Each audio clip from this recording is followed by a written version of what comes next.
In the spirit of celebrating 20 years of advocacy, it's always good to take a little time and look and see what the dedication and courage of patient advocates has brought us. And our next panel today, What's Working from Patients, we're going to hear from Dr. Chad Johnson, who is a researcher and an assistant professor and co-director of the Master of Science Medical Cannabis Science and Therapeutics at the University of Maryland School of Pharmacy. He's involved with all the basic science courses. He's going to tell us about the program. We're also going to hear from Rylie Maedler, who is the founder of Rylie Smile Foundation, and she's also the CEO of Rylie Sunshine. She's an activist, she's a law changer, she's a farmer, and she's a pediatric medicinal cannabis patient. And her story begins as a patient advocate and activist at age 7. And we're also going to hear from Dustin Sulak, who is at Integrate Health and healer, and he is a traditional osteopathic physician, and he's an expert in integrative medicine. He has a clinical practice in Maine, and he's been treating conditions in adults and children. Dr. Sulak is an internationally renowned expert on medical cannabis, and he's the author of the first foundational textbook on clinical use called the Handbook of Cannabis for Clinicians, Principles and Practice, and he's the co-founder of Healer.com. And he's also an advisor of all of us here at Americans for Safe Access. And then for the Q&A, Dr. Leah Sera, also an associate professor at the University of Maryland School of Pharmacy, is going to join us. She is a board certified pharmacology specialist, and she currently has a clinical practice in Transitional Care Center at the University of Maryland, Baltimore. And we're excited to take a minute and appreciate what all of your hard work has done. Well, thank you all for being here and sharing your perspectives with our members. And we're going to start with Rylie. Welcome. Hi, thank you. I'm Rylie. I'm 17, and I'm the founder of the Rylie Smile Foundation, and I'm the CEO of Rylie Sunshine. And so I'll get into how I kind of got into all of this. In second grade, I was diagnosed with aggressive giant cell granuloma bone tumors. Basically, what they did is they ate away the majority of the bones in my face. I was supposed to be deformed for the rest of my life, no teeth, with the possibility of being deaf. And during a watch and wait period, my mom, she wanted to try giving me cannabis for my facial pain. And right away, we saw good results in my pain and swelling. And only a few months later, we saw bone regeneration and tumor shrinkage. And I never had to go on chemo using cannabis. I was able to get out of the hospital. And once I left the hospital, I wanted to start the Rylie Smile Foundation to help other kids, because I knew that if I could be helped this much by cannabis, there were other kids who could be too. But the problem was that it was illegal in Delaware also.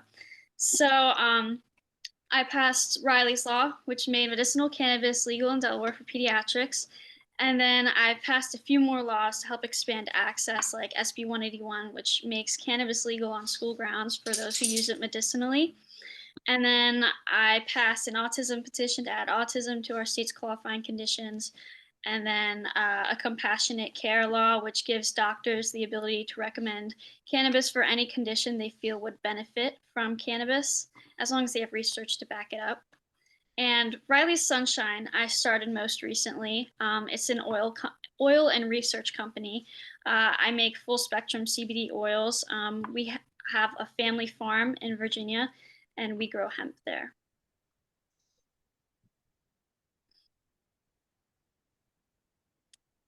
That is amazing, Rylie. Wow. Can you tell our members a little bit more about one thing that we're definitely hearing from pediatric patients around the country is that they have a similar experience, that their parents try medical cannabis with them, they find that it works, and it works so much that they're ready to re-enter their life as a kid again.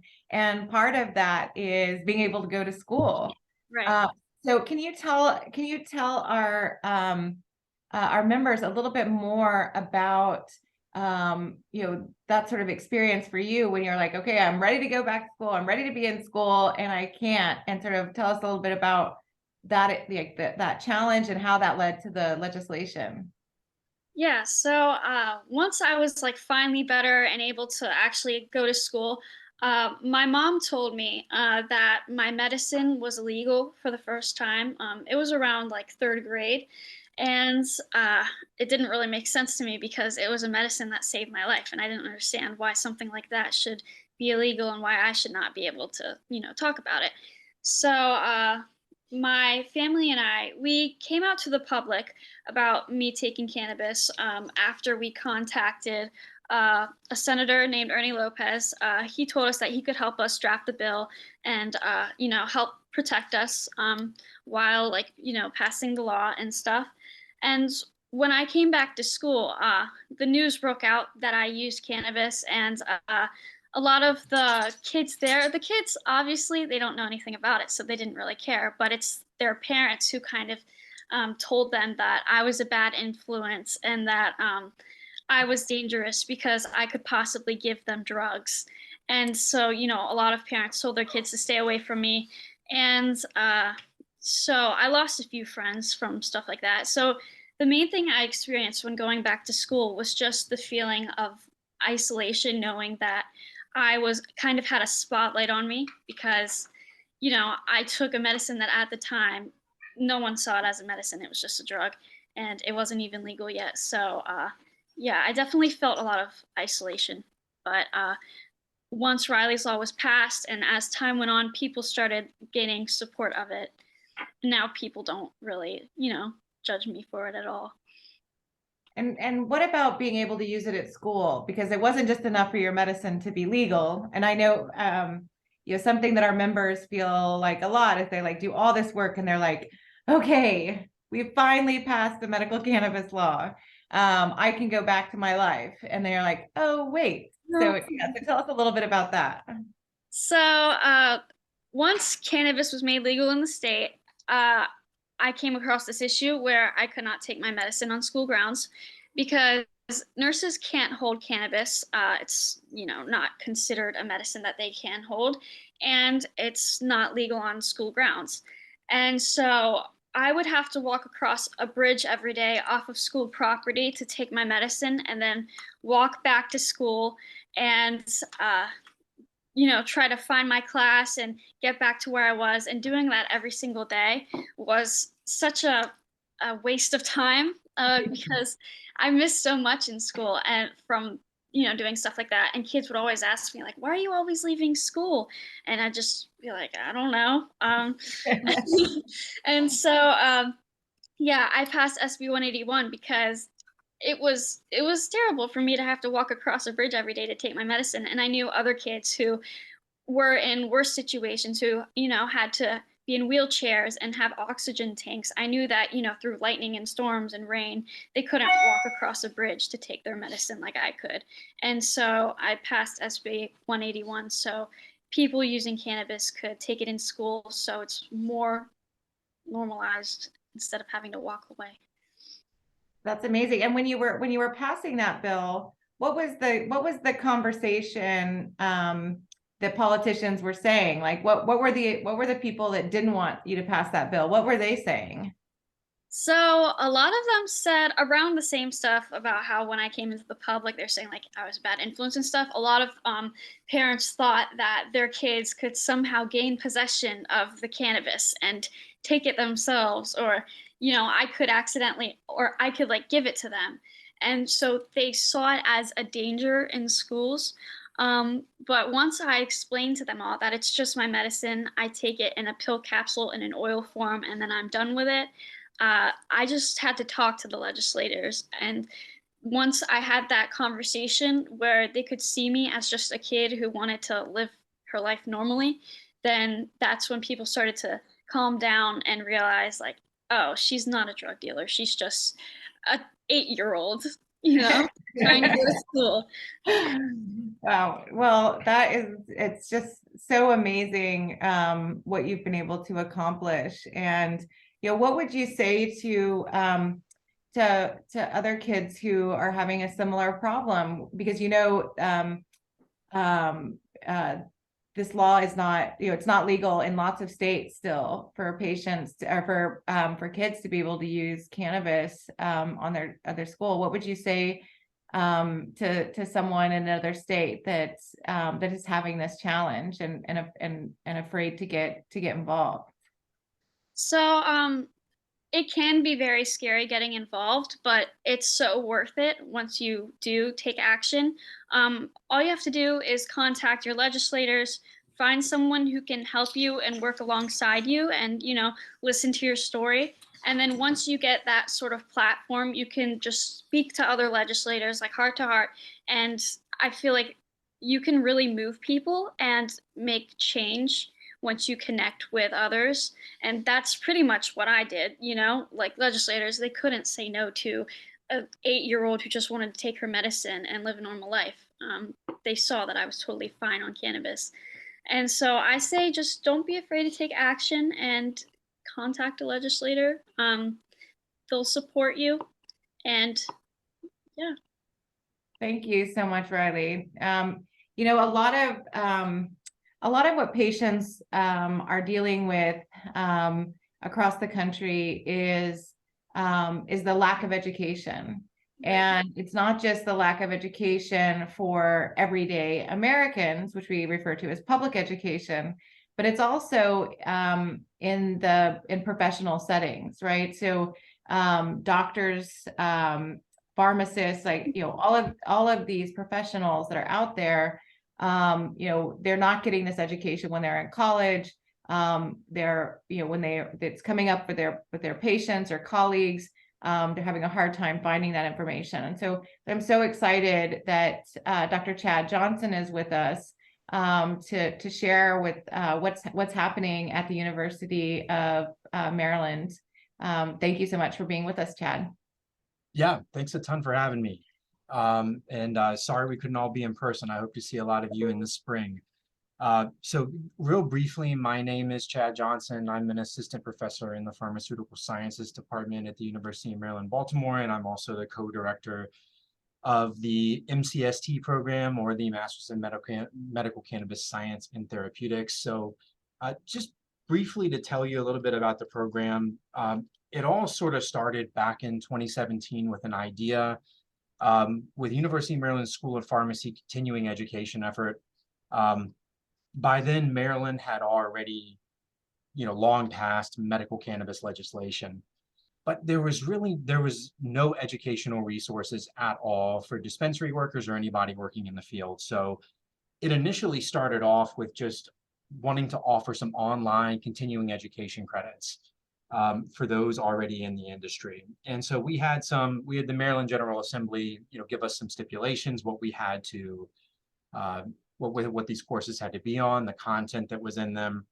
And, we initially got some pretty bad publicity because cannabis, even, back you think about 5, 6, 7 years ago, was still quite highly stigmatized. It is still stigmatized today, maybe less so, but it was still pretty highly stigmatized if you think about just how far we've come in 5 to 6 years. But what really I have to give the credit to our Dean Eddington. She sort of recognized that this was going to become a big field, and it was going to continue to expand and grow. The number of people, the number of patients using medical cannabis in Maryland was continuing to grow. Around the nation was growing, but the problem is, like Steph just said, is that it wasn't included in any medical doctor training, nurse practitioner, pharmacist training. And so we sort of saw this gap that needed to be addressed in a professional setting, that if we're going to treat this like a medicine, then the field needs to be professionalized, and students need to have formalized education on the science of the plant and on the clinical aspects, and additionally into the law, advocacy, and policy surrounding medical cannabis.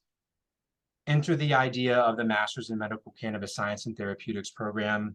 And so just to give you a brief timeline, 2019 was the biggest year for the program because that was when the Board of Regents approved it, along with the Maryland Higher Educational Commission in June of 19. And the first day of the fall semester started in August of 2019 with our first cohort of 150 students that joined the program. We're now almost 400 alumni strong, which is great. We currently have about 300, close to 380, 400 in the program currently. So really a good bunch of students here from a wide diversity of backgrounds. And I think that was one of the challenges in how do we create curriculum around medical cannabis. We have to judge content, complexity, engagement, marketing, admissions, enrollment, course development. How do we stay on top of such a rapidly evolving field? And so that was sort of the challenges in developing the program. Good challenges, but nevertheless challenges. And so briefly about the program, just in general, it's 2 years, and it's 30 credits. And it's something we call it's an asynchronous program. It's totally online. And that allows the students who are working professionals, which about 80+% are, that join the program. And that allows them to have a little bit of flexibility in their coursework. They still have their deadlines every week, but they can listen to the lectures anytime they want. They can go back and listen to them later on if they need a refresher on anything. And we do offer in-person opportunities to, like, office hours and things like that to make it more personalized. And one of the highlights of the program is the one time a semester where the students come to campus physically in person for an in-person symposium. And that's where we invite several medical cannabis experts and professionals, basically to give the students a chance to not only network and see us in person, because we're all just faces on a screen, right? So it's nice to have some in-person interaction with them, so they get to meet us, and then on top of that, they get to meet a variety of professionals within the medical cannabis industry, start building that network for potential career opportunities later on down the road. And it's just really the highlight, I would say, of the program, because it's a lot of energy in the room to see 200+ people in one room. Are all very passionate about a subject. But just briefly about the student statistics, because I think it's incredible, the diversity in the field, and I think that's a strength, and it's a strength within our program as well. We have a diverse age range. We have students fresh out of undergrad all the way up to 72 years old. So we have a very wide age range. We have a very wide range of racial and ethnicity. We have about a quarter of our students identify as African American. And we have about 60% of our students who are female. And we have about a third of the students that actually come in with the science background, and about a quarter that come in with a medical or professional background, like pharmacist, nurse, or doctor. So we really have a wide variety of students representing all geographic areas. We currently have 42 states represented, along with 5 territories and a couple of international students. So I think the diversity is really impressive with the program, and it brings a lot of new perspectives.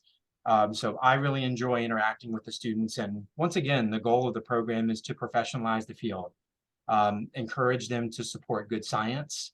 And when they're dealing with patients, whether it be in dispensary or whether they're dealing with lawmakers and advocacy, they can be knowledgeable on topics, and hopefully further professionalize the field if we're going to treat it as a medicine. Great, thank you, Chad. It is pretty exciting to see, just looking in that timeline. American Safe Access was actually part of some of that controversy at the beginning of getting the program started. It was a little too much for some people to handle, but I'm excited to see that the dean kept fighting for it, and that we still have this great program. And I also want to say that what I really appreciate about your program is that one of the pillars is advocacy. Yes. And we actually, some of our most committed volunteers are graduates from your program or the alumni. And there's actually a lot of the alumni probably watching right now. And they really take to heart the advocacy program. I know we were able to help design some of that work, and Exactly. just really excited to see that the program, when people graduate, that they're actually excited and want to continue in that work. And so thank you so much for sharing your experience of the program with us today. Absolutely. Like Rylie said, advocate. Wonderful.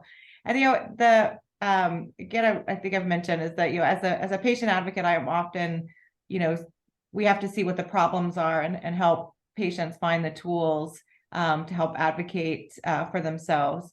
And in the background of all of this advocacy is something that is very private in a way, which is our healthcare. That beyond us becoming an expert to have to speak to elected officials and having to speak to the press and do public education, we're often having to educate our own doctors about medical cannabis. And we're also often, if we do find a doctor that says it's okay for us to use cannabis, they just say, okay, good luck. And we're sent out into a system where we don't even know where to start, what products to start with, how to use them. We hear from patients a lot that their first the first time they try medical cannabis, they get something with way too much THC, and they're turned off and won't go back to using medical cannabis, or patients that you have to go through a very expensive process of buying a bunch of different products and trying to see what works for them. And then when they do find something that works, it's not on the shelves the next time they're there. And so I'm so excited that Dr. Dustin Sulak could join us and tell us about his medical practice, which is very unique, and the amount of time that you spend with your patients and the care that you give. So I'm so excited you all get to meet Dustin. Welcome, Dustin.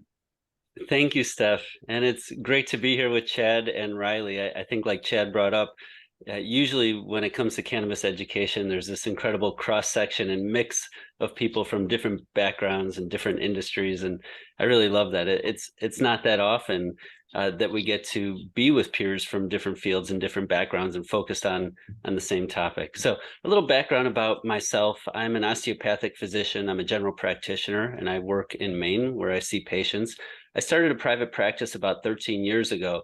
And even though I had about a 12-year history of cannabis activism leading up into that point, I didn't know that cannabis was going to be the focus of my medical career. I thought it was going to be osteopathic manipulation and integrative medicine. Maybe there'd be some cannabis in there, but that was 2009, the same year that Maine drastically expanded their previous medical cannabis program. We had one from 1999, but it wasn't very functional. And so suddenly in 2009, I was pretty much the only doctor in the state that was willing to write cannabis certifications for patients. And so cannabis very quickly took over my practice, took over my career and my life. And it's just been a wild ride ever since then, learning a lot from my patients, confirming what I've learned from them in the peer review literature, and in talking to some colleagues that have been doing this longer than myself from the West Coast. And here we are 13 years later. There's still a lot of challenges that I'm going to talk about today. And we've had a lot of successes as well. And then it's also interesting to see that some of the old challenges have kind of come back around again, sometimes in a new form. And there's still plenty of work to do. And so, I want to talk just a little bit about the types of patients that I'm seeing. When I first started, these were cannabis patients that were using cannabis illegally, and they knew that it was helping them. And what they really just needed was a doctor's certification to be able to do so legally. And I was able to provide that, which that was the easy part. And I think probably mitigating the number one adverse effect of cannabis, which would be a legal consequence at that time. But what I really think I was doing most to help those patients was relieving their guilt. I was the first medical provider that ever acknowledged that this is something that's helpful for them and that I want them to continue doing it. And perhaps I'd make some suggestions for how they could change that or modify their use to be a little more helpful or a little less potentially harmful. But it was this inner conflict of, I know it's helping me, but the rest of society and the rest of my family or whoever is telling me it's wrong, that was really gnawing at them. And to have that evaporate, I mean, people would cry and hug me, just tell me how important that was for them. And so, over time, the practice kind of changed, and I started seeing more and more patients that had never used cannabis before, or who had maybe tried it decades earlier and then not used it again, and were kind of coming back around to cannabis because now they're sick and they need some supervision and some advice on how to use it properly. So that's kind of what we're seeing in my practice now. We get about 20 new patients a week, and most of them are at like kind of the two ends of the age spectrum. So we have a lot of older adults that have just kind of finally, agreed to give cannabis a try when a lot of other medications fail or other treatments fail. And then we also have a lot of very young adults, younger than you now, Rylie, and certainly the age around the time that you started. We even see, younger kids and babies. And a lot of these are referred by their either their specialists, like their oncologists or their neurologists, sometimes their primary care provider. But still, it's usually a referral of kind of a last-ditch effort. Very few people are thinking about what cannabis could do as a first-line therapy or a second-line therapy in either of these populations. And sometimes I love the opportunity to finally provide something with a, in my opinion, higher likelihood of efficacy and lower likelihood of adverse effects compared to these other treatments they've tried. But I also am kind of sad that we're not there yet, where we're thinking about cannabis as a treatment for pain before we try opioids and get into that whole problem, or cannabis as a treatment for anxiety and PTSD before we make people spend years trying drug after drug after drug, which we know has low likelihood of success. And so I think that's one of the problems still is, amongst our medical colleagues, kind of promoting this understanding that cannabis does not have to be the last ditch effort, and that in some cases it might be a good place to start or maybe a good second line treatment to consider. Now, when I present, not at cannabis conferences, but at kind of mainstream medical conferences, I will say that the environment in the room has changed quite a bit over the years. A decade ago, there was just a lot of resistance and pushback, and people would often get very agitated. I mean, it was interesting and kind of, sad but funny to watch how just like a scientific presentation that was well cited would make some of the other clinicians in the audience really upset, to the point of them, raising their hand to ask a question, but just kind of like almost being belligerent or telling a story about, how cannabis ruined someone's life that wasn't really relevant to the conversation. I've seen that change quite a bit. And now there's a lot more interest in these mainstream conferences where people are saying, oh, could it help with this? Or, how might I handle a patient? How can I kind of dip my toe in and see how I can get started with this? I think what we're seeing is there's just a lot of burnout in medicine. And so there's, people that are kind of like head down, staying in their box and just a little too overwhelmed to learn something new. And then there's some other clinicians that are just desperate for a way out of this, stuck place where they're feeling inadequate, ability to help their patients. So that's that's some of the change that's going on, but we still see, what are the biggest challenges with my colleagues? I think we're still seeing this where, patients are appropriately using cannabis under a doctor's supervision and receiving a controlled substance prescription from another doctor. And that doctor might find THC in the urine and say, sorry, I'm not going to prescribe this for you anymore, or I'm, going to kick you out of my practice and you have to find someone else, or why don't you go ask Dr. Sulak to prescribe this for you, or, whatever it is. And it's just a lot of discrimination, and it makes patients feel bad and wonder if they're doing something right. And it's just, overall dangerous and bad for the patient. So I'm actually seeing a little bit of an uptick in that, which is interesting. I think there's kind of like a new round of people getting uptight about their controlled substance prescriptions, probably because they think they're under scrutiny, from some of the three-letter agencies. So hopefully, through conversations, we usually send a copy of our chart notes to these other providers and just try to be as professional as possible in preventing this. Now, a lot of people, when they go get a cannabis certification, they might go maybe even to like a nurse practitioner or somebody or a doctor who's working at the cannabis dispensary itself. You know, it depends on the state whether that's allowed or not. But even practices that are often, you know, marketed as cannabis practices, a common way of treating patients in some of these clinics would be to just check the patient's history, if that, maybe do a short interview and then say, here's your cannabis card. And the patient says, well, what do I use? How do I use it? This is pretty complicated stuff. And the doctor will say, you know, go to the dispensary and ask the person behind the counter. You know, sometimes that works out great. You know, maybe if they're in Maryland and they've had, you know, training from Chad and his group, or maybe if somebody at the dispensary has been through the Healer Online Certification Program, which is a program we designed to help deal with this problem. But essentially it's asking a non-clinician who's working as a dispensary agent to play the role of a clinician, and that's really not fair. And so, you know, how do we solve that? I think educating both the clinicians and educating the people at the dispensaries, you know, is really important. But also it's from a consumer standpoint. Like, it's going to cost more to see someone that might sit down and listen to you for an hour and then give you a printout of very specific recommendations for plan A and plan B. Here's where to start. Here's how to adjust. Here's what to look for. But you're going to save a lot of money on products that you may not need if you do that. And it's just going to be a much faster route to good results and good health and getting your productivity back and getting your life back. So I think from the consumer standpoint, search out the people that are the experts. You know, there's the people at the dispensary will usually know that. They know which clinicians are sending their patients in with written plans on what to do. And there's also the Society of Cannabis Clinicians, which has a clinician locator, a member locator. And so you can use that to look for someone in your area that's, you know, at least cares enough about this to join a professional society and collaborate with their colleagues.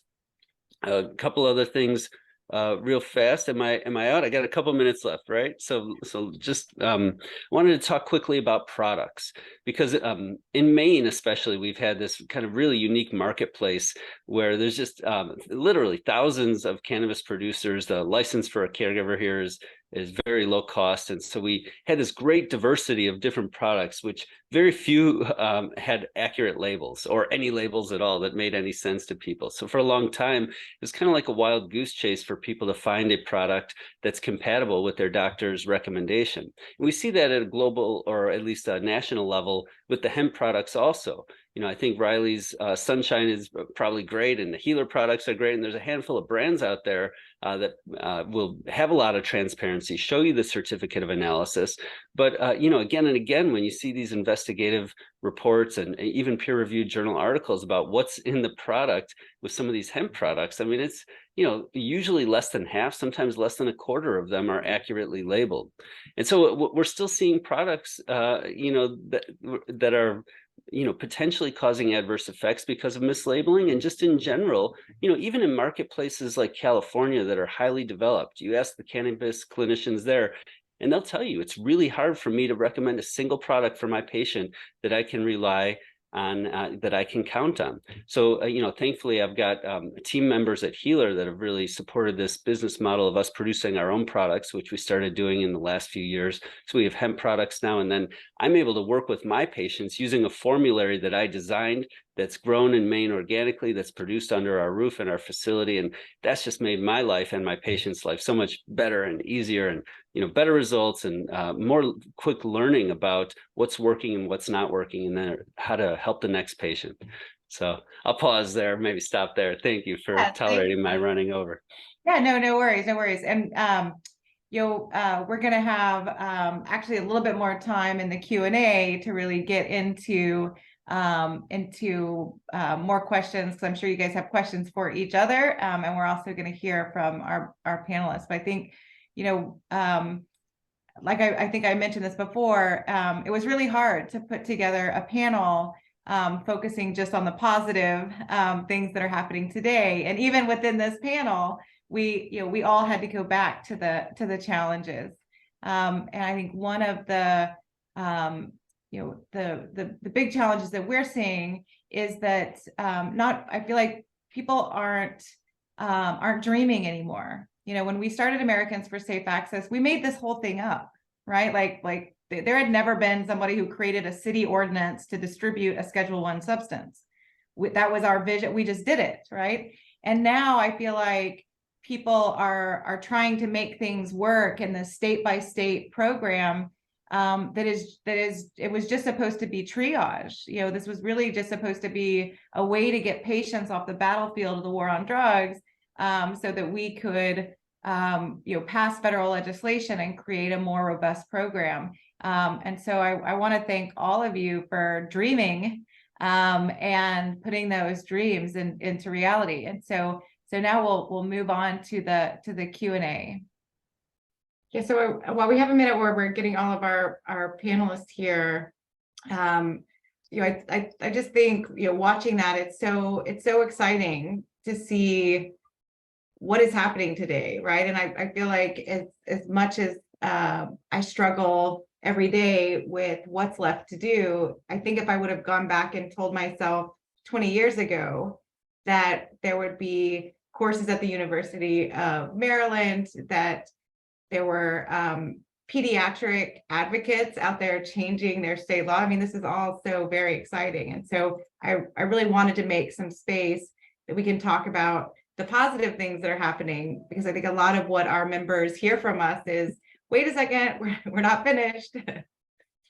Yeah, I feel like and that's because we hear from people about the barriers all the time. So please understand, we're hearing from patients all the time about things that prevent them from access. So it really is on our mind a lot. And so sometimes we have to remind ourselves about all of the wonderful things that have happened. While we're here, we do have our first question is for Rylie. Yeah, let's start. Are you ready, Rylie? All right. So Rylie, it's always great to see you. Can you describe specifically what cannabis medicine you took in elementary school and how you obtained it? And P.S. shout out to your mom for being your #1 advocate for you. Yes, I love your mom as well, Jamie. Thank you. Yes. So can you talk a little bit about that, Rylie? Yeah. So when I was in the hospital, at first, I was given medicine from an underground source. There was this lady in Washington who grew her own medicine because she had a husband with health issues, and she offered to help me out because my mom had, talked to her about what I was going through. And so she gave us oil, and I'm pretty sure it was THC. And then throughout elementary school, I kind of broadened what I took and, took CBD, THCA, and THC. And I still take that. At night, I take THCA. And then throughout the day, I take CBD. And if I'm having a seizure, I have a nose spray that has THC in it. I spray it up my nose, and it can stop my seizures within a few seconds. That's amazing. That's awesome. Yeah. And it's important for people to know that too, with the different modes of administration, because, like the spray that helps you immediately, like that's really important and necessary for so many patients. Yeah, so we're still waiting to see if it looks like there might be some technical difficulties. Some of our panelists are having to jump on for the Q&A.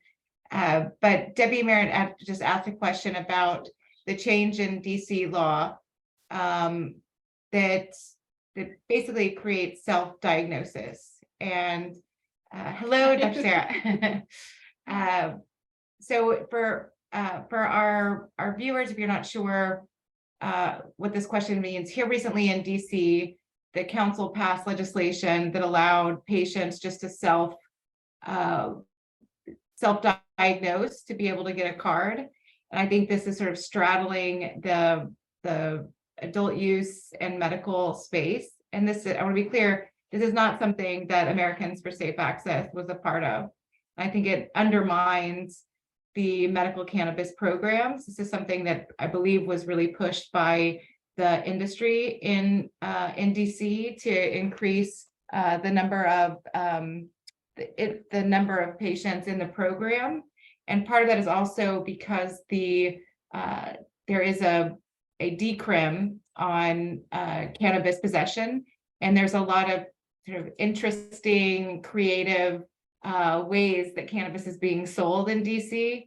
There's stores you go in and you buy a t-shirt for $150 and it comes with some cannabis, things like that. So I think that what we're seeing right now, Debbie, and I feel like this piece of legislation that passed in DC is a perfect example of this, is that when we talk about, the fact that these medical cannabis programs were really supposed to be triage, that they were really supposed to be a temporary solution while we were working to pass federal laws, that I think if you carry that metaphor out further, you learn that if you leave a patient in triage for too long, it gets infected.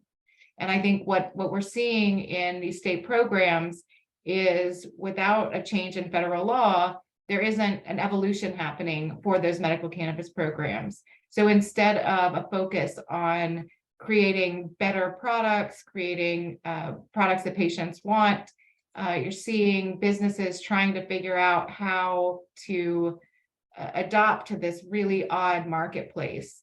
And until we change federal law, I think we're going to see more and more of this sort of very odd legislation being passed, not just in DC, but unfortunately around the country. And I just want to add to that, patients actually do want to talk to their doctors. They want to be able to talk to their doctors without the stigma attached. So that is what we were really working on, and when that law did pass in DC, a lot of people assumed that we were behind it, which I was just really surprised about. So that is definitely not something that we supported. But I think it's also, another, I think another reason why patients may support programs like that is just the additional costs that it takes to become a medical cannabis patient. So a lot of doctors, charge patients outside of their insurance, to get a recommendation. I've been fortunate enough that my neurologist has always been my recommending physician, and I get my recommendation taken care of during a normal visit. But that isn't the case for all patients. And so when you add an extra doctor visit on top of the cost of a medical cannabis card, those things add up. And so, I feel like medical cannabis patients and advocates, we've learned to be very creative. And I think that in the wake of the frustration of not being federally recognized, that we're going to keep seeing weird solutions like this. Dr. Sera, are you there? We do have a question regarding, oh, hello. A question from a student, apparently. Can you update the cannabis community when the University of Maryland School of Pharmacy will begin to present cannabis-related education outside of the current herbal medicine class? I don't know, that one may not be for me. Right now, our program is a standalone master's program. And it's entirely focused on the science, policy, and pharmaceutical and clinical science and policy related to medical cannabis. So I know that other programs, including in the past, our Doctor of Pharmacy program did have like a natural medicines elective, but our program is as far as I'm aware, still the only master's degree that is, actually, I think that's probably not the case anymore. I think that there are now other master's degrees, but certainly the first that was solely devoted to the study of medical cannabis. And we continue to add different electives, including, of course, Debbie, your elective that debuted last summer on policy and advocacy. And we're continuing to expand our elective offerings. And as regulations change, hopefully we'll be able to include even more in our program. And Dr. Sera, I'm sure you just saw the panel. I'll give you a little bit of time if there's anything that you wanted to add that maybe that Chad didn't mention, or if there's something you wanted to expand on. No, I mean, I think Chad did a great job talking about the history of, why we developed this program and a little bit of the background and kind of the overview of the program. But I'm always happy to take any questions about specifics, about, what people are interested in. I'd say certainly the most common question we get is, what do I do with a degree in medical cannabis science and therapeutics? And so to that, I would just say that we have such a diverse student body, as Chad mentioned. Students come with a lot of different backgrounds, a lot of different interests, professional, academic. And so what you do with the degree often depends on where you've come from. So we have clinicians that come into our program and leave and expand their practice. We have a lot of students with entrepreneurial aspirations that develop consulting companies or other types of businesses. And we have a lot of students who are so interested in advocacy, which is why it's been so wonderful working with you guys and with Debbie, because we have students who really want to make a difference and to push policy and forward on behalf of patients and to advocate for patients. And so there are a lot of different things that you can do with this degree. And I imagine that there are probably some current students and some former students on in this conference and on the call. I've seen some familiar names that can probably speak to that even better than I can, having already gone through the program.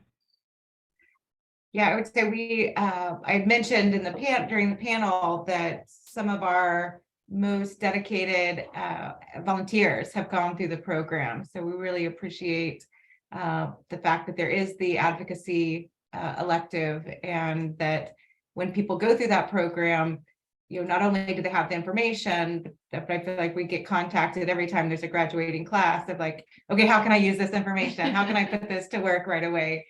So we're very appreciative of having that round, that part of the education.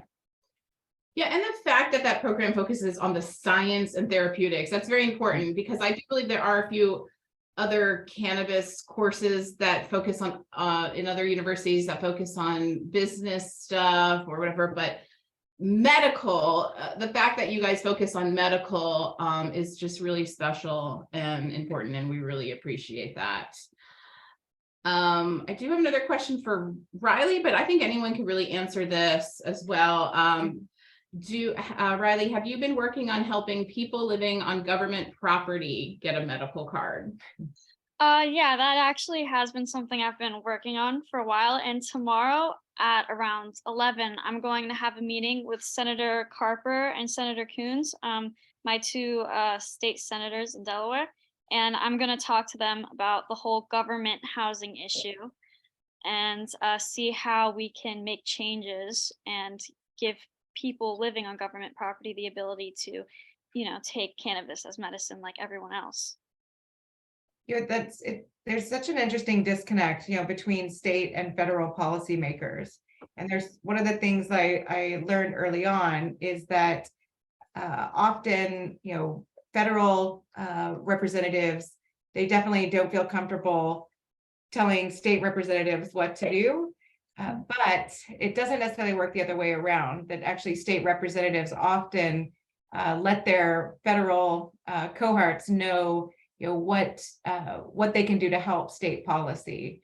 And so, I think, it's important when we meet with our state legislators that we don't just tell them issues we have within the state program, but also, something we'll learn a little bit later this evening about the State of the States report is that, that is a tool that we've created to, for people to bring to their state legislators to talk about what are the gaps in the state program.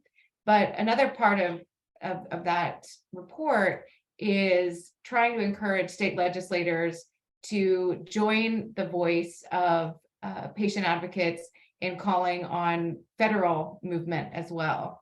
And so, I'm so excited to hear that you're going to be in that meeting. And, if you need some one-pagers on federal legislation, we're happy to pass those along. Hello, Dustin.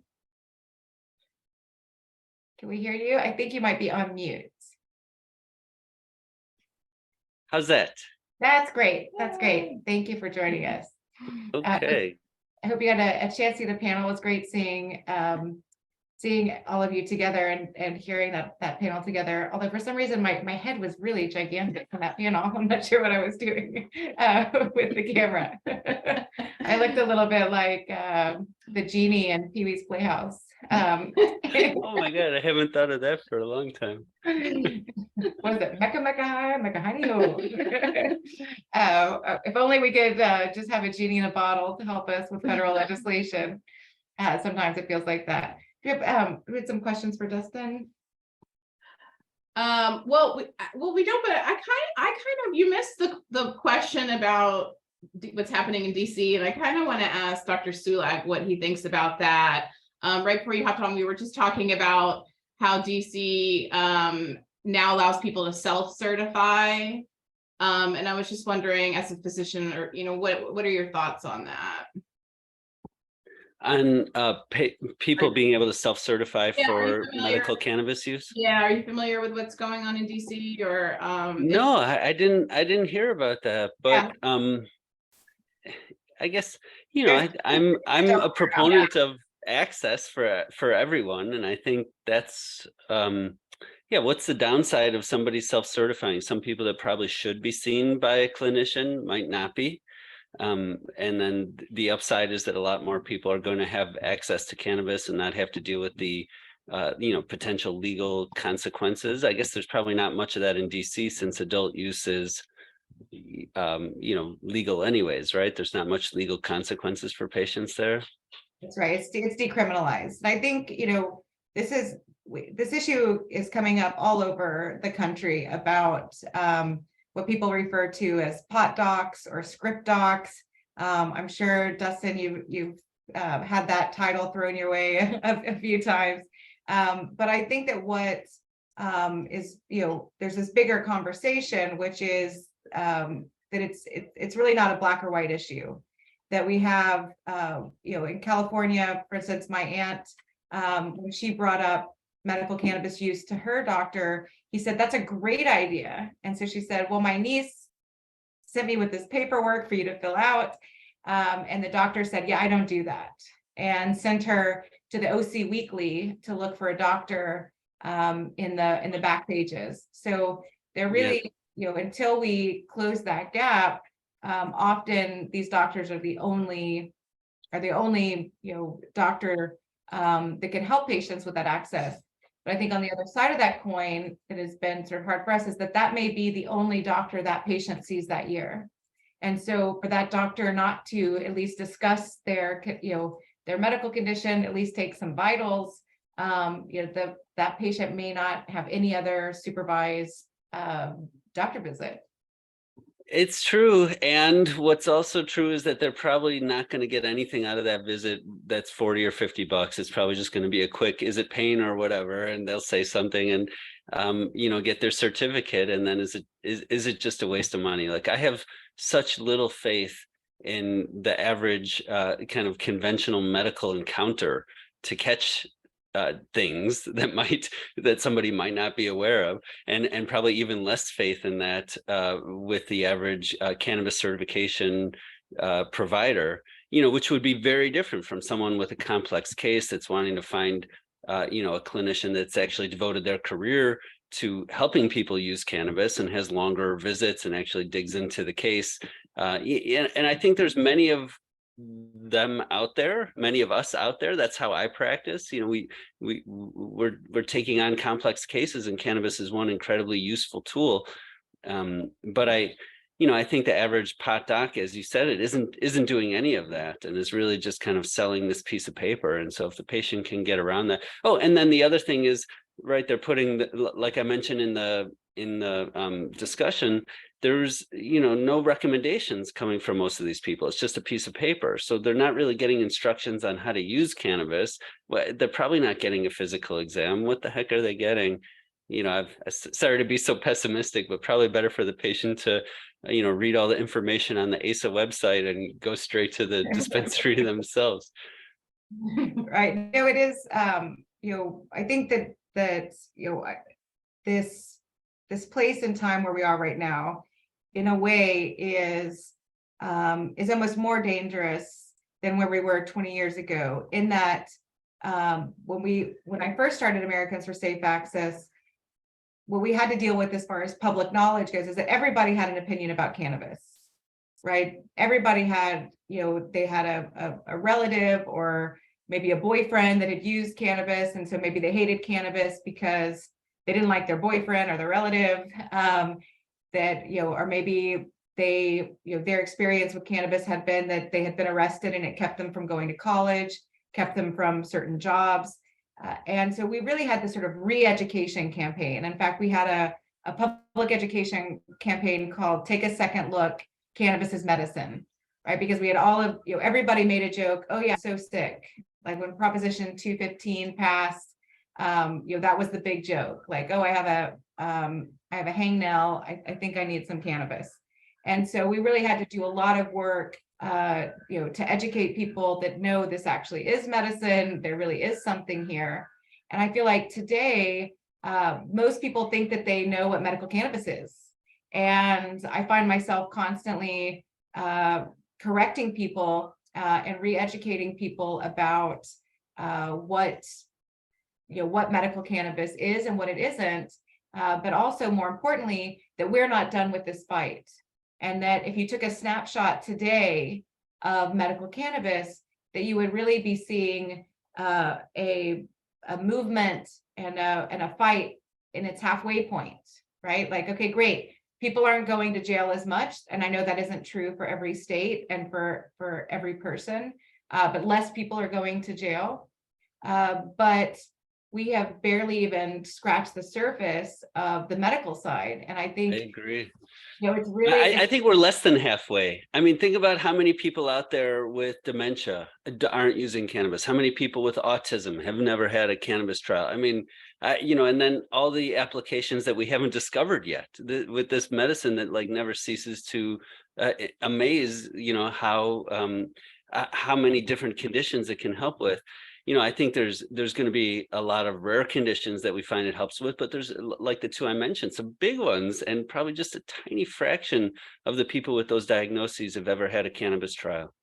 And I think that one of the things that we sometimes people leave out of their vision of advocacy is that we are definitely fighting for the people who know cannabis can help them and are looking for legal support, looking for being able to integrate that into their healthcare. But what about all of the millions of people that this is not being brought up to? And I was one of those people. If my doctor had not brought up cannabis to me as a safer anti-inflammatory, then I would not have started ACE. I mean, I would have never in a million years thought about cannabis and inflammation.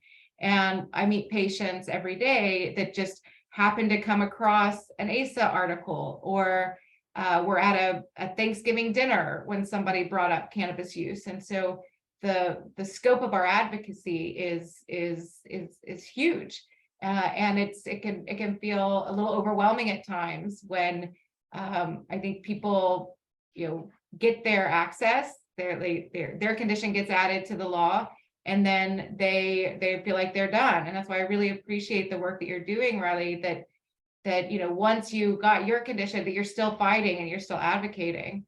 And I have a question for Dr. Sera. This might be an interesting perspective, but I'm wondering, in your courses, what is the thing that your students are most surprised to find out about medical cannabis?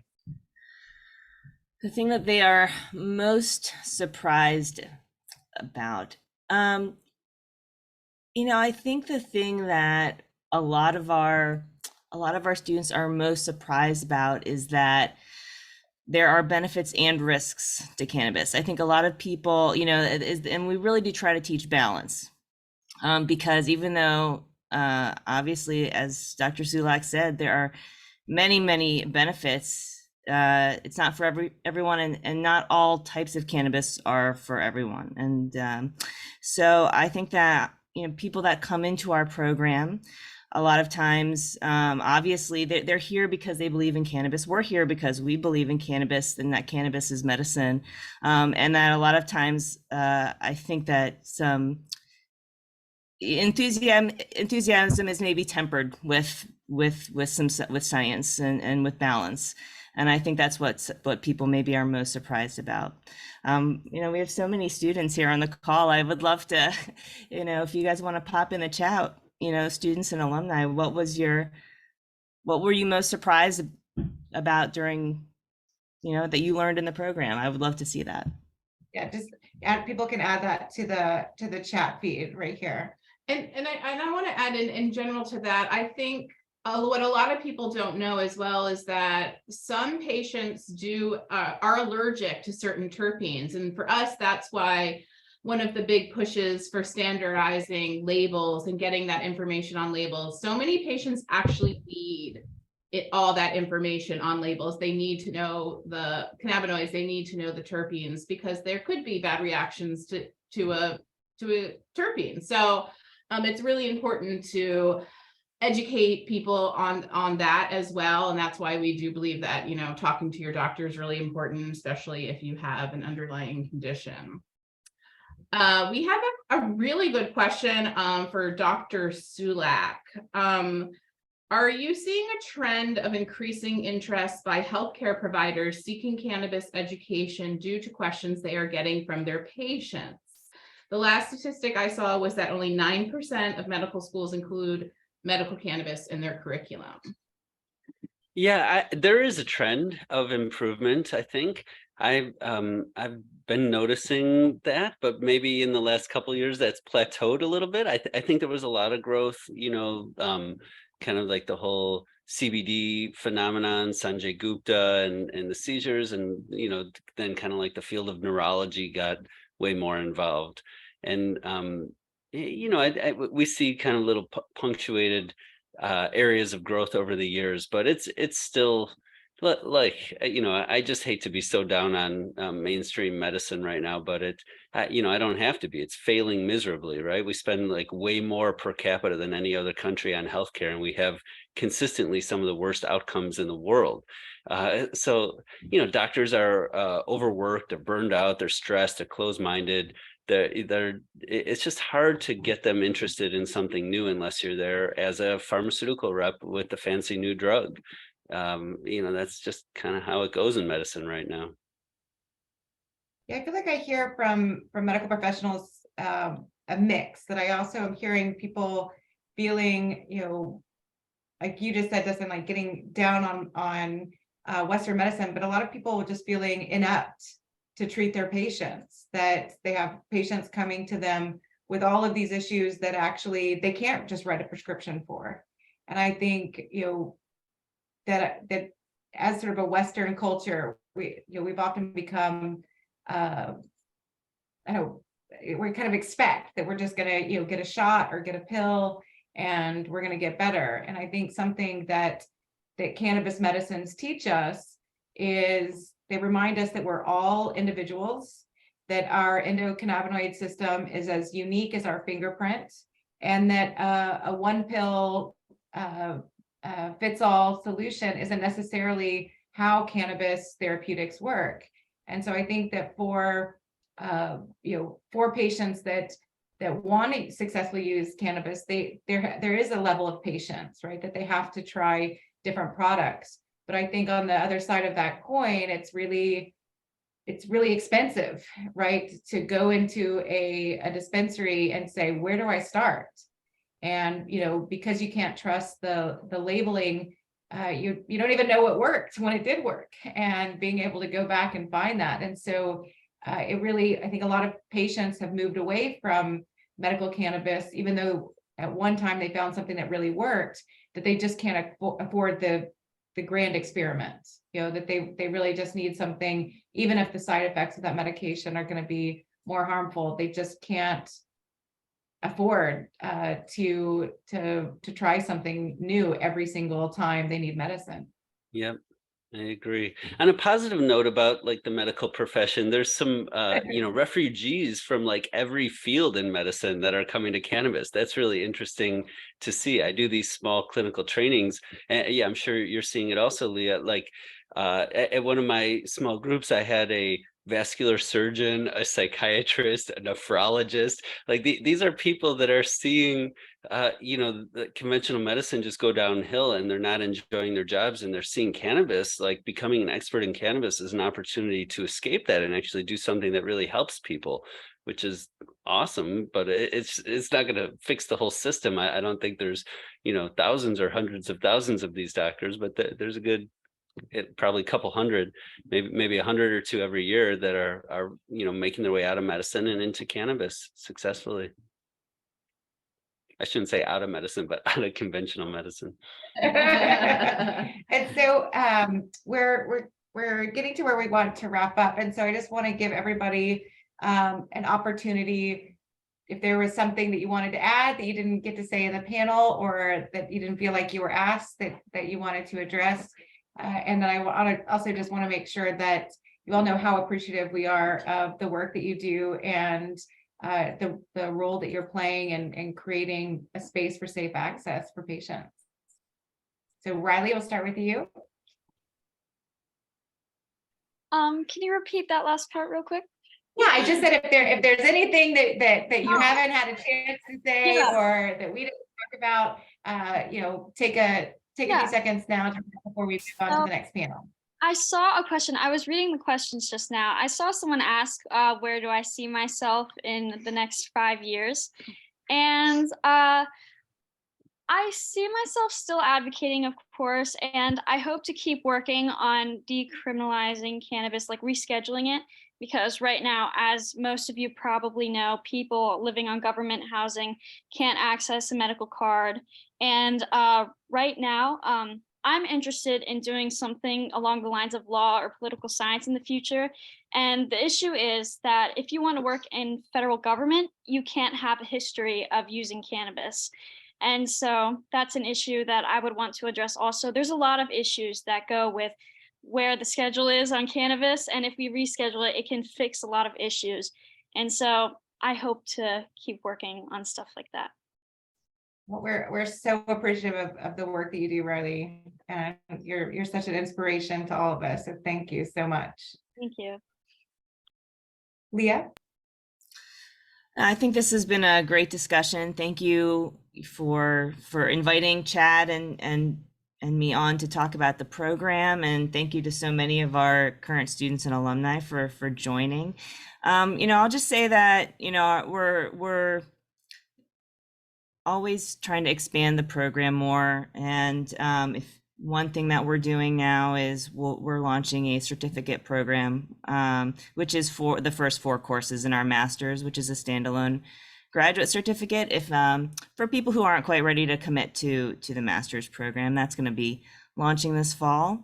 Anyone that's on the call that has additional questions about the program, please reach out. Please reach out by email. I'm going to put my email in the chat. Fantastic. Thanks, Leah. Justin? Yeah, well, I guess just back on this theme about, the medical system, I think that even if we're not going to fix the whole system, there's still opportunities for little points of improvement in there. And that can have a ripple effect that could help lots of people. So, print up a page from the ASA website or from healer.com, or if you're feeling spendy, buy a copy of my book and give it to your doctor for Christmas or whatever you can. Like every time you're in there, ask a question about cannabis, provide some answers and some information about cannabis, like talk about the good results that you're getting with cannabis. And before you know it, this doctor is going to feel like, oh, maybe there's something to that. And at the very least, like you suggested, Steph, like bring it up as an option, a possibility. And maybe eventually, after doing that a few times, they figure out how to certify someone and then figure out how to make a recommendation. We can make inroads in the system without being overwhelmed by just kind of how broken and doomed it is. Yeah, when we first started Americans for Safe Access, I saw this very interesting poll that said that while 80% of people supported medical cannabis, only 30% of those people thought that their friends and family did, right? So that's way off, right? So if you've got 80% support, and so I think we take for granted that people around us know as much as we do about medical cannabis. And you don't have to be, the annoying person at dinner that's like, and another thing. But I do find that if I'm at a dinner or somewhere and people find out what I do, all of a sudden the conversation is all cannabis all the time. And so one of the things I've started doing instead of just talking is actually using that opportunity to have a little focus group and say, well, what do you know about medical cannabis? And I think, when we were talking about what are the questions that people get, most people don't know that postal workers cannot use medical cannabis. Now think about those poor postal workers this holiday season. It's not an option for them. For government employees, contractors, I mean, that list goes on and on. And so, again, can we see a round of applause to your reactions for our amazing panel? And folks can get in touch with any of our panelists through our website. And again, we'll be putting this up. And again, thank you all so much for the work you're doing and helping expand patient access. Well, thank you. Thank you. Thank you. Thank you for having me. Of course. On behalf of Americans for Safe Act staff, the board, and all of our members, we want to say a very special thank you to our Unity sponsors for the 2022 Unity Conference. This is our 10th annual conference, and I know many of these sponsors have been with us for the last 10 years. So I want to say a very special thank you to Dr. Bonners, to Metric, to 3C Cannabis Consulting, to Canopy Growth, Tacoma Wellness, the American Herbal Products Association, Cannabis for Cancer Declaration, Cannabis MD, Columbia Care, Council for Federal Cannabis Regulations, Healer, the National Pain Relief, Supply Chain OpEx Consulting, the University of Maryland School of Pharmacy, UKTI Collective, and Evoke. Again, thank you so much. This has been a great conference, and we couldn't have done it without you all.